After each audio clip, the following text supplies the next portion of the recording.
Welcome back, ladies and gentlemen. This is the Hardcore and the Casual Podcast. You're watching episode 2 of the UFC podcast, and I am here with my co-host Elijah again. Yo. Obviously, I am Justin. I am the host of the show. I am the Hardcore. He's the Casual. We've been over this last week. Lies. Whatever you say. This week, we are going to be giving our full UFC 300 predictions. This is probably the greatest event that I've seen since I've started watching. I started watching UFC, for everyone that doesn't know. I started watching in 2021. The first card I ever watched was Max Holloway versus Calvin Kattar. And then the next week after that was McGregor versus Poirier. And I've basically watched every event since then other than Usman versus Burns. And that was like the next event after Conor Poirier. It was literally right when I started watching UFC, so it really is like I was like, who are these two guys? But then ever since then, I've watched everything and every event, every weekend, fight night, pay-per-view, everything. So I've truly fell in love with the UFC, and this is probably the best card that I've ever seen on a UFC event ever. So we are going to give our full predictions for UFC 300. We just had our WrestleMania show. If you want to go back and watch that, it's on the channel now. UFC 300 predictions are starting now. WWE WrestleMania was last week, so 2 weeks in a row of my favorite stuff. And the entire reason why I started this podcast now was so that we could hit this wave of WrestleMania, UFC 300. This is a big time for both of these sports. For sure. And we just wanted to talk about it. We wanted to have a little fun. We wanted to come on a podcast and let you guys hear our opinions on stuff because we have our very strong opinions. So we're pretty much Mine's just gonna better. we're pretty much just gonna we'll talk about the fact that last week You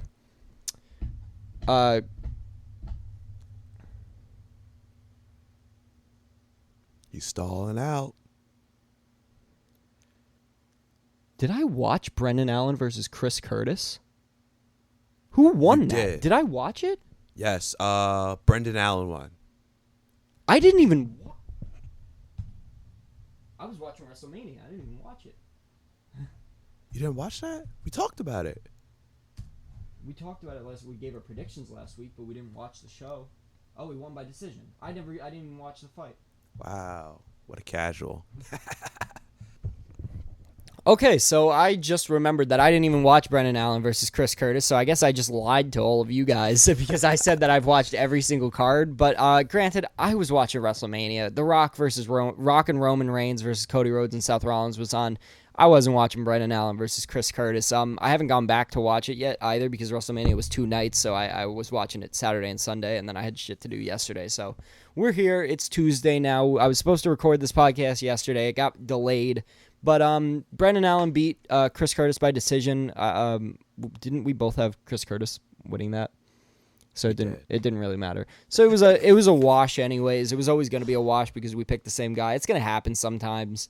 I'm sure it was a good fight. I mean, it was a decision. Brendan Allen won. I literally, like I said on the last week's podcast, if Chris Curtis didn't catch Brendan Allen with something, Brendan Allen was always going to win by decision. Yeah. That was always the thing. It was either Chris Curtis by knockout or Brendan Allen by decision. So Good fight, though. if you watched it, then I'm going to take your word for it because I didn't watch it. So I'll probably end up rewatching it sometime tomorrow because I am interested of how the fight went.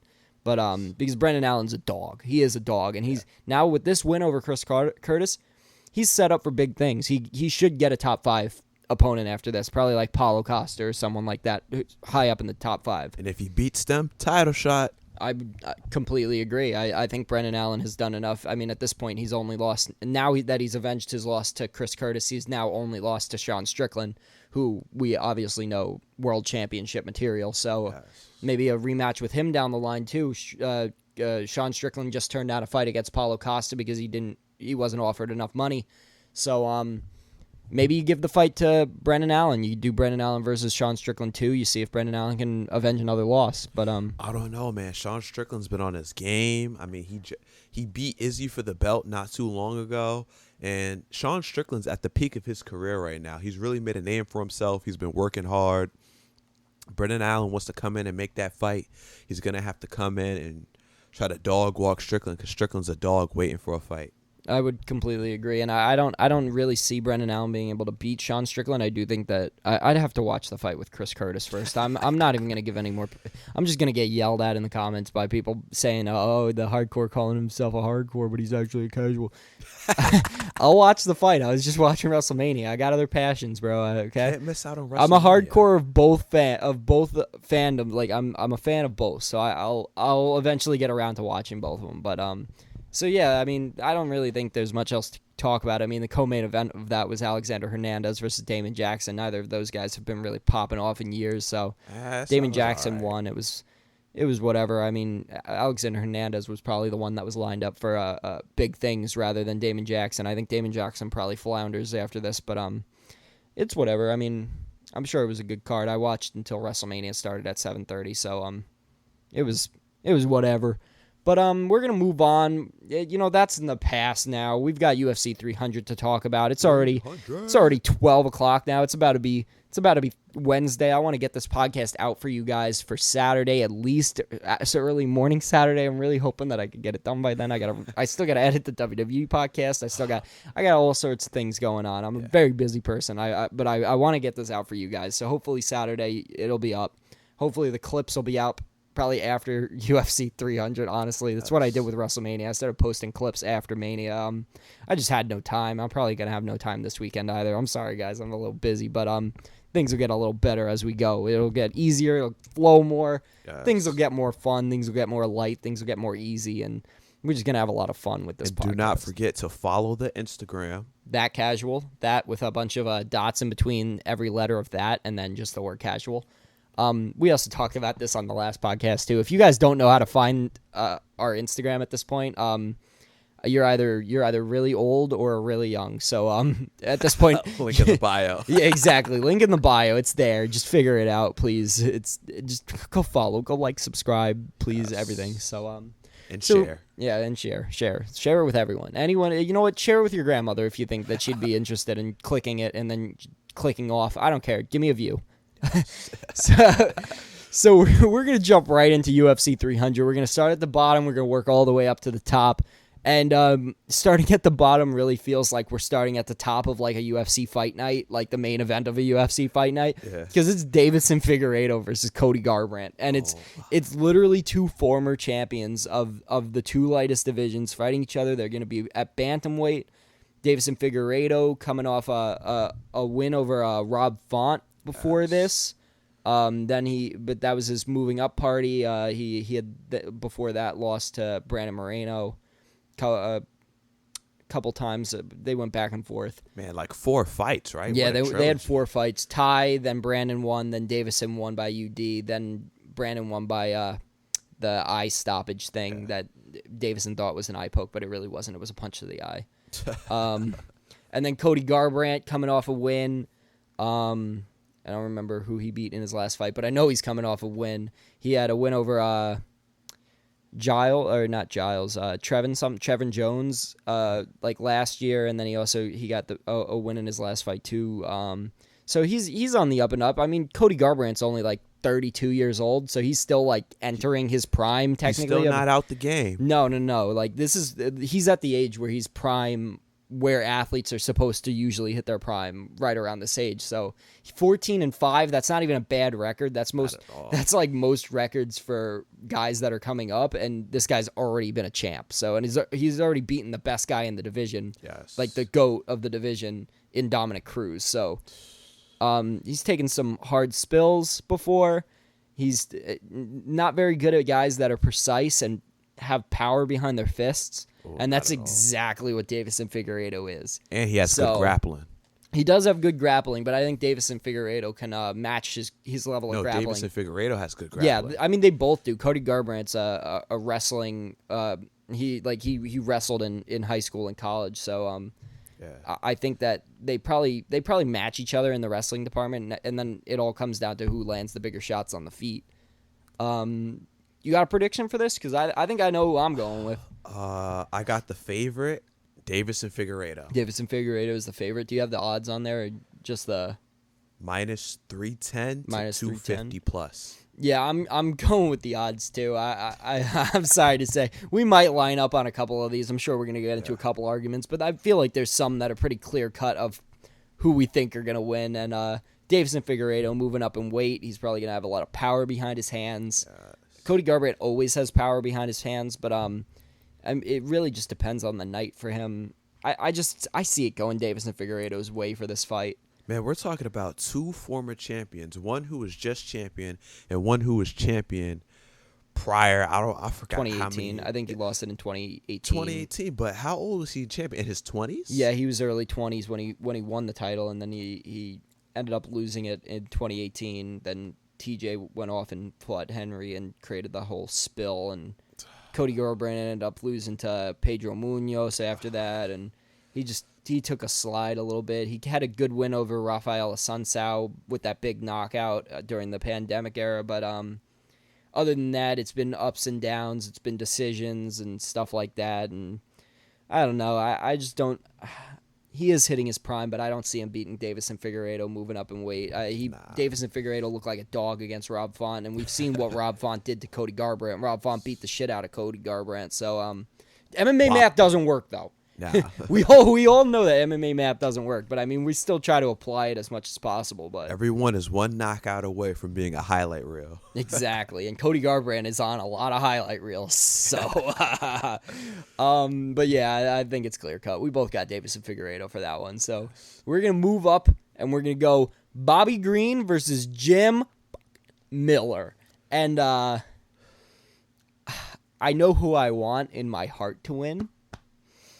I don't know if he's going to. I'm going with Bobby Green. I want Jim Miller to win, but I think that Bobby Green has the better shot at getting Jim Miller out of there.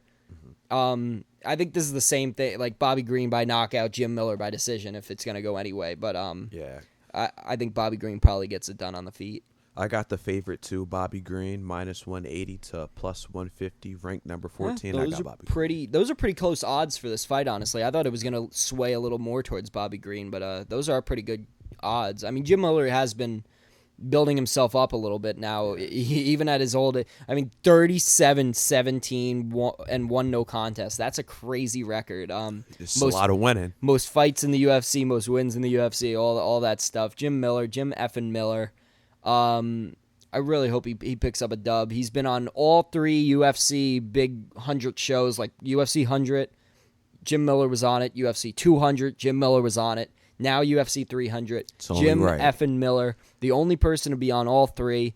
Maybe we get Brock Lesnar filling in for one of these fights, and then we get Brock Lesnar doing all three too. But for right now, I think it's Jim Miller's time. I think it's Jim Miller's thing that he gets to put on his resume at the end of when it's time for him to hang it all up. And I kind of hope that if he does lose this fight, he does hang it up at like biggest stage of them all. He's been to all three. Just it's probably time to hang it up if you lose this one. But I mean, they all get their own choices over what they want to do with their careers. We don't get to tell them what to do. We've seen that with Tony Ferguson. Oh my! I don't think Tony Ferguson is ever going to retire at this point. He's going to go bare knuckle box once he gets released by the UFC. Man, Tony Ferguson's a dog, man. I just hope that he takes care of his mental, bro. I do too.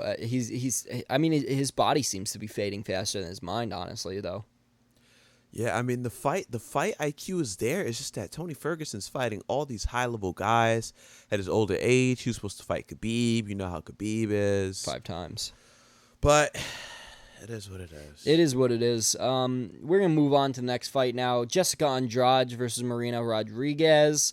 It's probably going to be a good fight. Marina Rodriguez 17-3-2. Jessica Andrade 25-12-0. But that's really deceiving because Jessica Andrade has been champion. She is really good. She still gets big wins all the time. She got starched by Yao Xiaonan, who we're going to talk about later in the card. But other than that, I mean, she got beat up by Erin Blanchfield recently. She's been taking a lot of big losses, but I think this is the one where she turns it around and gets another big win over Marina Rodriguez. 17-3-2 looks very pretty, but I mean, you watch Marina Rodriguez's performances, and they're not all that. You watch Jessica Andrade's performances, and she looks like an absolute killer. So, I mean, yeah, that's just the way I look at it, is Jessica Andrade is probably going to pull this one out. physical violence is what gets the people watching. Exactly, and that's what Jessica Andrade brings every time. She's the Gilbert Burns of the women's division. Oh, for sure. And that's why I got her the betting favorite 135 minus to 114 plus. 135 is, once again, these odds are pretty close for it being less than 4 days out from the card. Yeah. I would think some of these fights would sway a little more, but it'll probably sway a little more come fight night. Yeah. But yeah, so we're 3 for 3 right now. Davison, Bobby Green, and Jessica Andrade. We both have all three of those. So we're both picking the left side, the A side, the red side. A side. So I think we could probably jump past that now and move on to Jalen Turner versus Money Moicano. Sadly, I like Money Moicano. I think Money Moicano is money. I think that his fighting style is awesome, but I love Jalen Turner too, and I think that Jalen Turner's on the up and up. And I think he probably pulls this one out of the bag if he doesn't get submitted, but I don't think he does get submitted. I think that he does. I think he gets another big win over like he had against Bobby Green. I'm glad Jalen Turner's higher up on the card than Bobby Green. I've seen them do that to people before. Like Kevin Holland on the last card was beneath or was above who was it? Wonderboy? Yeah. I think he was above Wonderboy fight or no. Was it Shavkat? No, it was JDM. It was because JDM had just beaten Kevin Holland, but Kevin Holland was in a higher spot fighting MVP. Like they were in the featured bout, the third one on the there was the main event, the co-main event, and then it was MVP Kevin Holland. Yeah. And then beneath that it was Gilbert Burns versus Jack Della Maddalena. Okay, but Jack Della Maddalena MVP, had just beaten Kevin Holland in his last fight before that. So it didn't really make much sense why Kevin Holland was higher up on the card than JDM. I just feel like it's a respect thing. If JDM wins, if he beats Kevin Holland, then he should now be higher up on the card than Kevin Holland. I get what you're saying, but you got to look at it for the money, man. I mean, MVP's coming in there. People want to see him. You got to build it up towards the main event. I get that. Maybe they could have switched it then. Kevin Holland versus Gilbert Burns and JDM versus MVP. But I think they wanted a MVP throw up match. Like here you go, you get the one really good striker in the division that has no takedown defense. Like hey, have at him. But yeah. So I got Jalen Turner for this fight. I like Money Moicano, but I just don't see him getting it done against Jalen Turner. Man, I got Jalen Turner, the betting favorite, minus 238 to plus 195. So we're now 4 for 4 on the early prelims. This is going to be a real entertaining card. I mean, I'm sure we're going to get into the main card and things are going to start to spice up a little bit. But for right now, and I don't know his picks. He doesn't know my picks. He wrote them all down because he's got a bad memory. I just remembered all my guys, So it's just kind of easy, Oh, you casual. Oh, you casual. So next up, we're going to move on to the prelims. We're moving up in the world. We're going Sadiq Youssef versus Diego Lopez. Diego Lopez is a dog. I love Diego Lopez. I've talked some shit about him on Twitter, but I just think that the fan base kind of picked him up a little too soon. I think that he's still got some proving to do in the division. But I see the hype. I see how if he keeps on doing what he's doing, he does make it to the big time. But right now I just feel like the fans are a little bit too behind him, honestly, for it being like his third fight in the UFC. He lost his debut fight. He did good against Avoyev, but he still lost. So Sadiq Youssef, he's a dog. He just beat Edson Barboza in his last fight. I'm pretty sure that was his last fight. I don't know. I think that Sadiq Youssef probably gets it done. I don't know. Diego Lopez could catch a submission. I think that is a very likely. What are the odds? Let me hear the odds first. Well, I got Sadiq Youssef on. He is actually the underdog, 120 plus to minus 142 for Diego Lopez. And you have Sadiq Youssef? Yeah. You know what?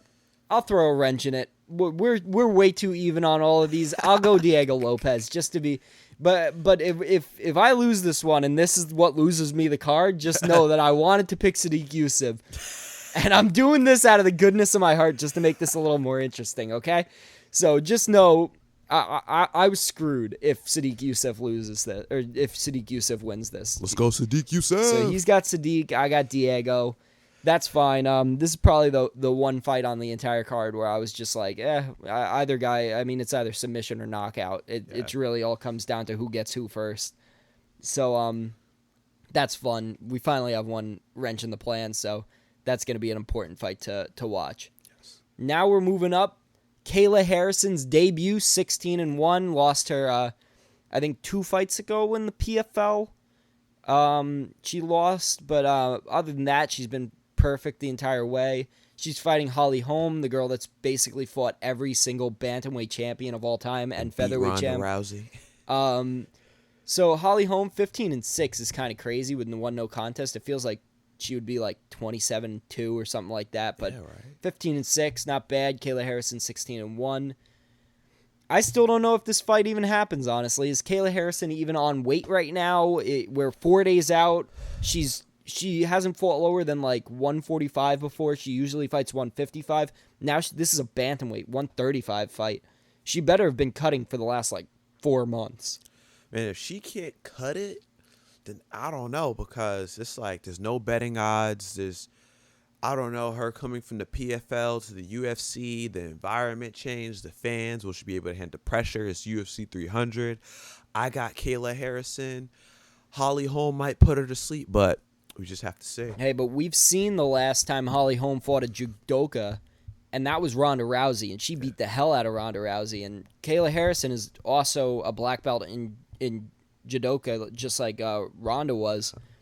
But I think that Kayla Harrison's probably got more strength, more power, and she's got probably more of an ability for takedowns, where Ronda was just kind of a hip toss and throw kind of girl. Yeah, just Kayla Harrison probably gets Holly Holm down easier than Ronda did, and this is also a fight that we're talking about that happened 10 years ago. Yeah. So things have changed, and from Holly Holm, she's not the same fighter she was back then. Age is a motherfucker. All right, we're gonna throw a caveat on this right now. If Kayla Harrison misses weight, this doesn't count. We're not dealing with this, because I don't like the fact that Kayla Harrison could probably just walk in 10 pounds heavy, still get the fight, and this somehow still counts towards something. If Kayla Harrison misses weight, we cut this from the predictions. I'm sorry. I'm just not dealing with Kayla Harrison missing weight and then screwing over our predictions. Yeah. So if she misses weight, we cut this. It doesn't count. I've got Kayla Harrison winning too. So it really doesn't matter. We both got the same pick anyways, but I don't like it. If she misses weight, it doesn't count at all. We act like it doesn't happen. Yeah. But yeah, probably Kayla Harrison wins if she does make weight. Oh, for sure.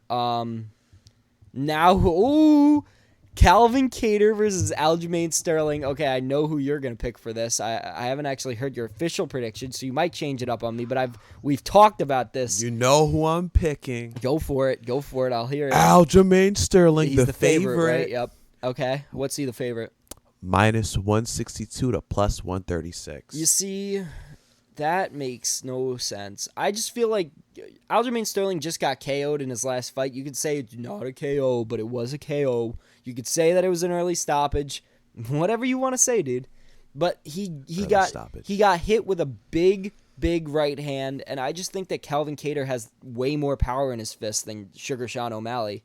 And I think that if he catches Aljamain Sterling, who is moving up 10 pounds now, it is a different weight class, and 35 and 45 is much. It's very different. I think that Calvin Kattar has enough power in his fist to probably KO Aljamain Sterling like Sugar Sean did if he catches him good. So I'm going with Calvin Kattar. You can go with Aljamain Sterling. I'm going with Aljamain Sterling. Only by what? Off the wrestling, he was a former champion, most championship wins at bantamweight, or most wins at bantamweight, I believe. And just, Aljamain's he's a pretty big dude for the bantamweight division. I think he walks around 190. He cuts like 60 pounds just to make it. That's crazy. So how do you think he gets it done? Decision or submits him? I think he submits him. You think he submits? Second round. Nah, I still got Calvin Kattar. Calvin Kattar's... Nah, yeah, I got Calvin Kattar. I got Calvin Kattar by KO, probably. probably around the same time, the second round, I'd say probably. Yeah. But if it goes to decision, it's probably Aljamain's fight. If Calvin Kattar can hit him with something big, I think he puts him out of there pretty quickly. So, all right, we got another split. So we now have me for Diego Lopez, him for Sadiq Youssef, me for Calvin Kattar, him for Aljamain Sterling. So we got 2 splits now. By the way, I hate Aljamain Sterling. I can't stand Aljamain Sterling. I think he's the worst champion in the UFC history. I think that we talked about this on last week's episode, so I won't rehash it too much, but I really hope that Calvin Kattar wins because I love Calvin Kattar. Like I said, first card I ever watched was Calvin Kattar versus Max Holloway. Max Holloway became my favorite fighter that night. Calvin Kattar became top 5 favorite fighters. So just because of the dog. He has the dog in him. If you believe so? Just rewatch the Max Holloway fight, and you'll see how much of a dog Calvin Kattar is. So, yeah, I mean, I just don't like Aljo. I don't know. Just don't like him. That's fair. So, that's fair. So, we'll move on. We got Yuri Prohaska versus Alexander Rakic. I really have not watched this guy fight enough to really pronounce his last name correctly. I think since I've started watching, he's only fought like one time, and it was against Jan Blachowicz, and he blew out his knee. So, I don't know. This is a return fight after that knee injury. He's coming up against the former champion, Yuri Prohaska, the guy that just got knocked out by Alex Pereira in his last fight. Knocked out by Alex Pereira. Knocked him out. No, he didn't. It was a KO. It was a TKO, but it was an early stoppage, dude. He got same way Sugar Sean won. No, Yuri Prohaska was fine. He got right back up. He was holding on to Alex Pereira. He seemed fine. That could have went on farther. Mark Goddard has something out for people that fight Alex Pereira. I think Mark Goddard's favorite fighter is Alex Pereira because Mark Goddard early stoppage for Izzy and early stoppage for Yuri Prohaska. So you're telling me that Yuri was still in that fight? Yes. But Aljamain wasn't? No. Because Aljamain was getting beat up on the ground for like a good minute and a half before they stopped the fight. Not. Yes, he was. Go rewatch it. He got knocked down, and then he literally got punched on like 40 times unanswered. He was rolling around. He may have been rolling around, but still, he wasn't getting back up. He was just rolling around, taking punches. Yuri Prohaska was literally actively trying to pull guard so that he could flip him over, and then the ref just pushed Alex Pereira off of him. Bro. Alex Pereira was hitting him with elbows. But then he hit the ground, and literally, as soon as Yuri's back hit the ground, Mark Goddard called the fight. Even Yuri said he was knocked out. Yuri Prohaska said that because he's a nice guy, and he felt bad for Mark Goddard. He literally came out and said that like a couple weeks after. He was just like, no, I was okay. I just felt bad for Mark. The dude hit the ground, instantly, fight was over. Like, what? He was Justin he is was very biased. How am I very biased? I just don't like people that have controversial finishes like Alex Pereira. He's never... Sugar Sean. Dude, Sugar Sean, just because he's had controversial decisions doesn't mean that I have to... I don't necessarily have Sugar Sean as like my top 10 favorite fighters. I just like him more than Aljamain Sterling. I thought he won the fight. I mean, he knocked him out. You could say Sugar Sean, instead of his fight with Cheeto, the 2 fights before that, lots of people... The Aljamain Sterling, that was a fluke. That shouldn't have happened. And then the Piotr Jan. I believe Sean O'Malley won that fight, but a lot of people believe Piotr Jan won that fight. Okay. And I can see it both ways. It all depends on how you view that final round. They were going back and forth, knocking each other down, taking each other down. I mean, it all depends on how you view that last round for the Piotr Jan Sugar Sean fight. But I don't know, man. We're rehashing old things now, talking about Aljamain.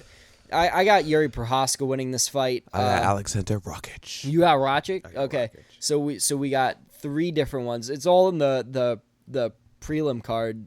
So yeah, I mean, I just think Yuri's that guy. Mm-hmm. I think that Rakic is coming off of an injury, and that might affect his performance. And like I said, Yuri's just that guy. So well, you could pick Rakic, though. I mean, that's fine. So that's why I choose. Okay, what was the odds on that?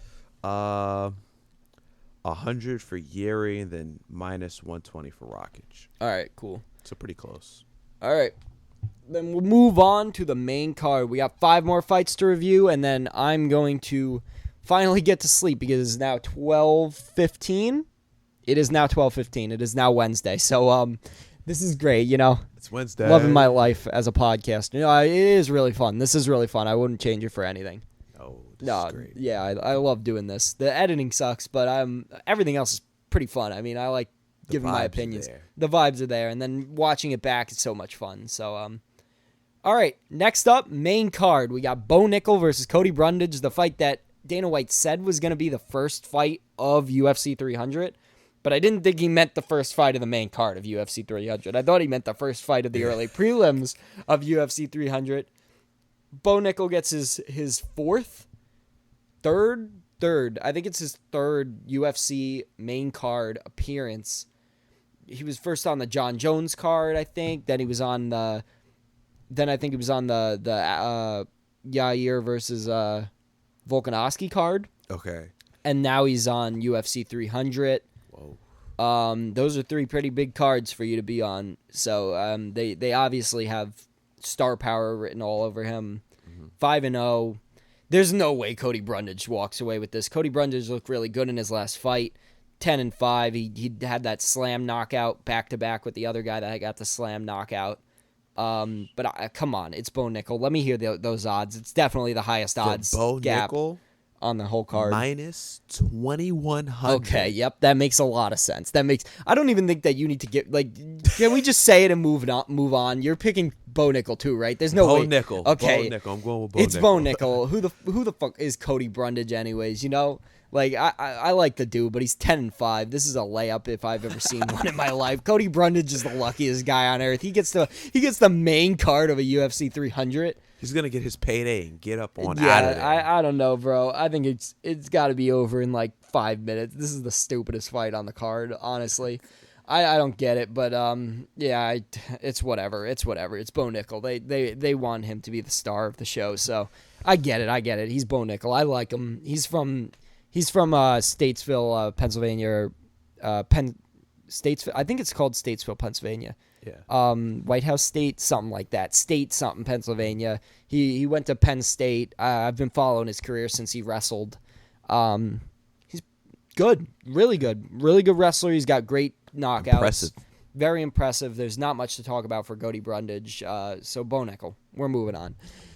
We got Charles Oliveira. The champ has a name, and it's not Charles Oliveira anymore, and I'm so grateful because I don't like Charles Oliveira either, and we'll get to that another day. I don't really have to go down all the reasons because there's hundreds of them. I mean, he was a quitter in the past. He gets dropped in all of his fights. He missed weight against Justin Gage. He's missed weight in the past, and then he just got beat up by Islam and treated like a little kid. I don't know, man. Man, that fight was embarrassing. I'm just not a fan of Charles Oliveira. I don't get the hype. And like I said, it's all about, honestly, when the fans pick up a guy, and I'm just like, why him? I don't get it. Like, Hater. I call me a hater. I don't care. I mean, when the fans pick up a guy that I just don't understand, I'll just always be like, what? Charles Oliveira, Alex Pereira. These are guys that the fans just, oh my God, you're so great. They're not. They're not actually that great if you watch their careers. They're really not. They're not like, Charles Oliveira obviously is beating really, like, some of the top guys in the division. He's really good, I admit that, but, like, come on, just watch any of his fights. He got dropped by Chandler. He got dropped by Poirier. He got dropped by Gaethje. Really, his only good performances against Tony Ferguson that he was flawless in. You could call me a casual all you want, but I'm right.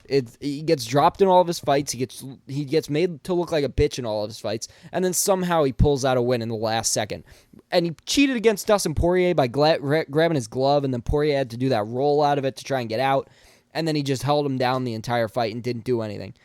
Just boring. I don't like him. I don't like the submission stuff that he does. I don't know. He just seems so boring to me every time that I watch him fight.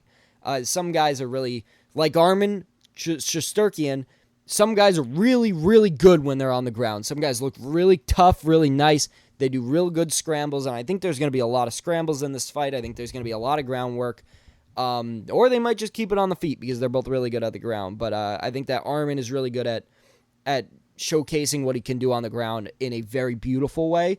And Charles Oliveira kind of just ends up on the ground and then grabs a guy's neck and then submits him because he was already on the ground because he got knocked down. Like, that's such a bitch move. I don't know. I just don't like him. So I'm going with Charles Oliveira in this fight. I think that he's gonna win, but I want Armin to win. Charles Oliveira. So we're both going to Charles. He is the underdog? He's the underdog, 185 to negative 225. Kind of makes sense, but I don't know. They both put away Beneil Dariush in their last fights basically the same way. I don't know.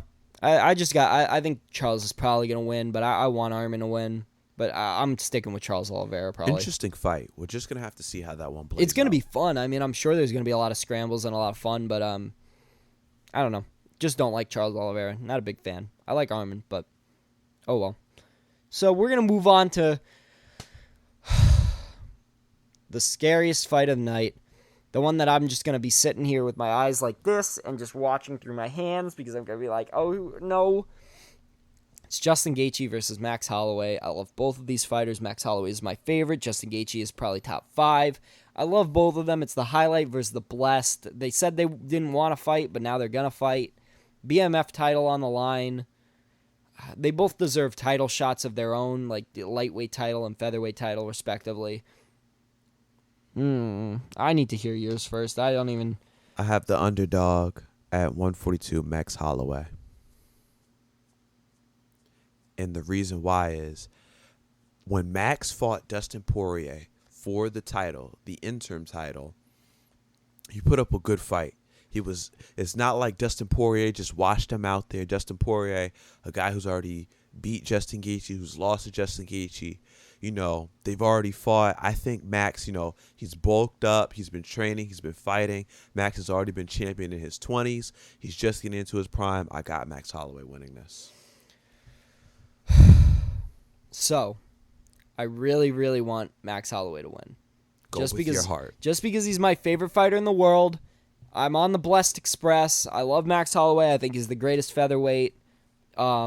I mean, yeah, you could say Alexander Volkanovski, but like whatever. I like Max Holloway, but I also really like Justin Gaethje. I think that Max Holloway probably wins a decision. Gaethje probably knocks. Oh.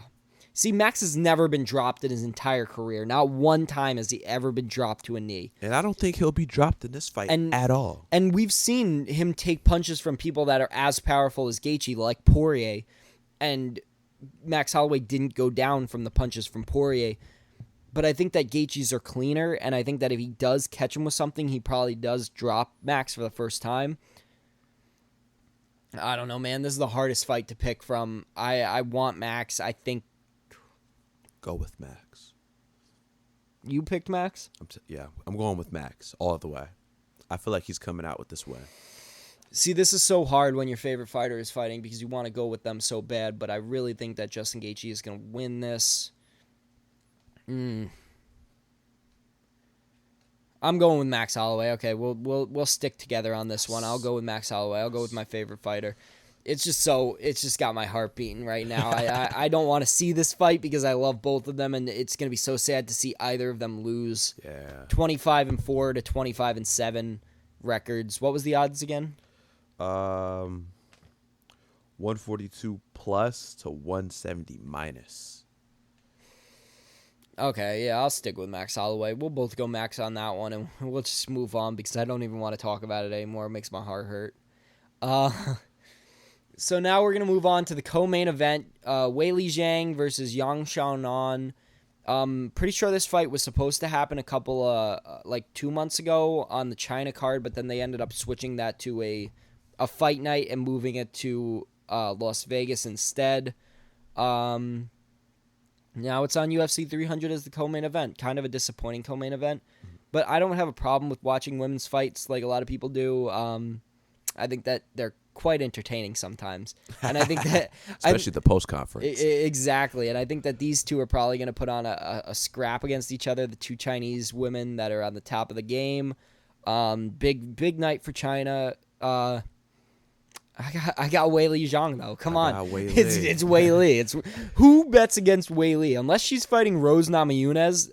She seems unstoppable against everyone. She's got 3 losses. 2 of them are to Rose, and I don't think she's lost to anyone else in the UFC other than Rose. So got Zhang Weili. What was the odds on that one? Weili by a lot. No odds. No odds. Yeah, I got Weili. We both got Weili. That's probably an easy fight for Weili. Yoshanan caught Andrade with one good punch and got herself a title fight. Other than that, nothing really to note from Yoshanan, really. Weili Zhang has been killing it for the past... Since, honestly, I'm pretty sure Weili Zhang is the only champion that is still champion from the time that I watched. First started watching. No one else is the champ from that time. It was Volkanovski until 2 months ago, and then Volkanovski lost his title to Ilia Topuria. Other than that, we have a whole new crop of people. Weili Zhang is the only one that's left, but she had lost it to Rose in that time period, and then Rose lost it to Carla Esparza, and then Weili won it back. So technically, she's the only champ from the time period where I started watching, but technically she's not. It's confusing, but it's mixy. Yeah, she's the GOAT right now of the strawweight division. I got Weili Zhang. Yeah. Now it's time to move on to the main event of UFC 300. Fight of the night. Fight of the night. Alex Pereira, the light heavyweight champion of the world, going up against the former light heavyweight champion of the world, the guy that won the title from Alex Pereira's coach, Glover Teixeira. We have Jamal Sweet Dreams Hill, 12-1 and 1 no contest. Alex Pereira is 9-2. They have very similar records. They are both very early in their UFC careers, both very early in their MMA careers. Jamal and Alex both have probably the heaviest hands in the division, honestly. We've seen what Alex can do. We know what Alex can do. It's pretty obvious what Alex can do. We've seen what Jamal can do. We've seen him put the work on Glover Teixeira. We've seen him put the work on Thiago Santos. Thiago Santos is a very, very good kickboxer, and I think that we have to keep that in note when we talk about this fight, that Thiago Santos put a whooping on John Jones with no legs. He blew up both his knees and still managed to put a whooping on John Jones. And Jamal walked out there and dog walked him for 4 rounds, and then finished them. Talk about impressive. It was impressive what he did to Glover Teixeira, too. I mean, he beat the hell out of Glover for 5 rounds in front of his own home. And Alex Pereira was right there, and I think he had that look in his eye where he was like, "I'm gonna get you one day. I'm gonna get you back for that. I'm coming for you." I think I already heard what your prediction was on this. I think we talked about this a couple days ago. I got Jamal.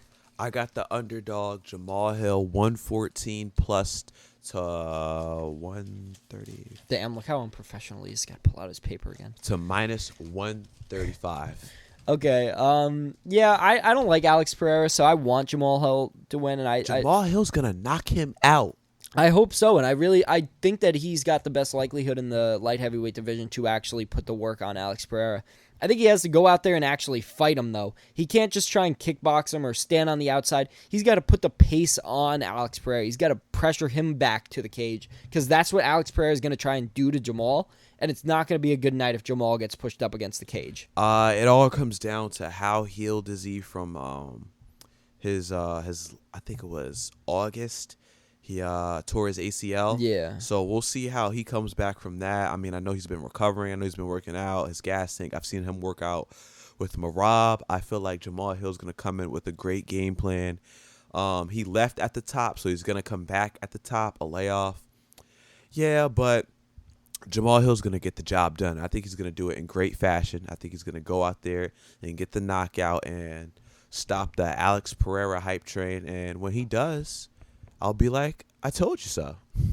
Yeah, I think that Jamal probably gets it done. I think that he has the power behind his hands to put Alex out, probably similarly to how Izzy put him out last year. With just a good 1-2, he could probably drop Alex Pereira. He just got to get there and touch him with that, and then he could probably get him.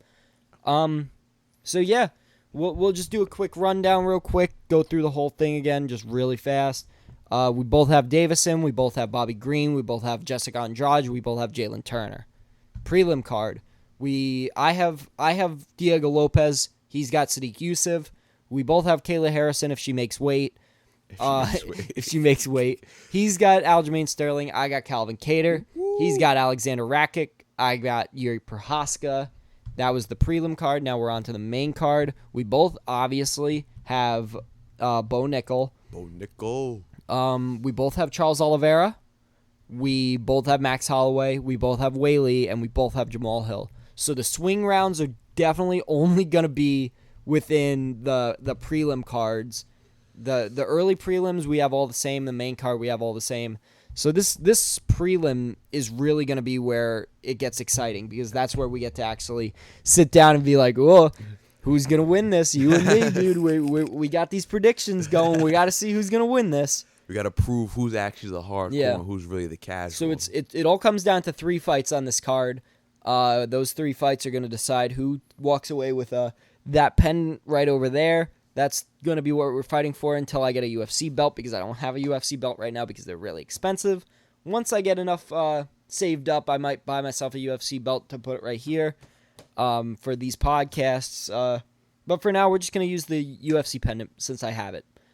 So thank you guys very much for joining. This was fun to run down the whole card for UFC. We've been going for a little while now. This is probably going to take a while to edit. Hopefully I get it up for you guys before UFC starts on Saturday. I think it starts at 6 o'clock. So hopefully it'll be up before that. If it's not, sorry. Deal with it. I'm sure you guys don't care too much. Not many people are watching this podcast at this point. We're only on episode 2 of the UFC podcast. I thank you guys so much for watching. I thank you for coming. You got any last remarks before we go? No, but this was great, and I think UFC 300 is going to be an amazing card, and I can't wait to see how it unfolds. I can't wait either. It's going to definitely stacked up to be the best card of all time. Will it play out that way? We've seen good cards not play out that way. We've seen bad cards play out really well. So it all depends on the fights that happen on the night, how they play out. But overall, looking at this, how could you go wrong? You know what I mean? It's UFC 300. We've got all of these awesome fights going on, and we're going to be sitting here watching them. We're going to review the show as soon as we can after it goes off. Probably Sunday we'll do our recordings for UFC 300, our review show. Hopefully that video will be up earlier than this one's going to be up. This one's probably going to be up real late. Hopefully next week the review show is going to be up earlier, probably Wednesday or Thursday. Thank you guys so much for watching. Thank you, Elijah, for coming. I appreciate you so much for being here with me to do this. Of course, anytime, every week. You'll see him here. You'll see me here. Hardcore in the Casual Podcast, MMA edition, episode 2. That's all from us today. Thank you guys very much for watching. Peace out. His headphones don't work. That's going at the end of the podcast. Yeah, I'm gonna clip that and then just put it all the way at the end of the podcast. His headphones do not work. You got to make that to a reel. Yeah.